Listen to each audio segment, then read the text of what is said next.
এই নীতি যদি আমাদের ঘরগড়ির মধ্যে আমরা চালু করে দিতে পারি, ইনশাআল্লাহ ইনশাআল্লাহ আমাদের সন্তান আমাদের থেকে নামাজ শিক্ষার প্র্যাকটিস দেখতে পারবে না?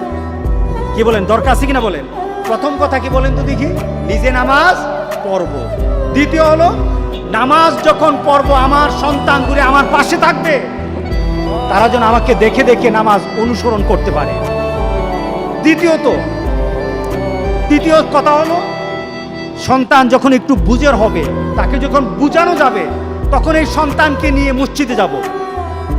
যখন বুঝাতে পারবো কি এটা মসজিদ, এটা কার ঘর? আল্লাহর ঘর, এখানে কথা বলবো না, আস্তে করে বসে থাকো, হ্যাঁ আমার সাথে নামাজ পড়ো, চুপ করে বসে থাকো, দুষ্টামি করো না। এই ছেলেগুলি যখন ব্রেইনে এই কথাগুলি ঢুকে যাবে, ঢুকার মতো বয়স হবে, ছেলেগুলি নিয়ে মসজিদে আসা। কে বলেছেন? মুহাম্মদ রাসূলুল্লাহ।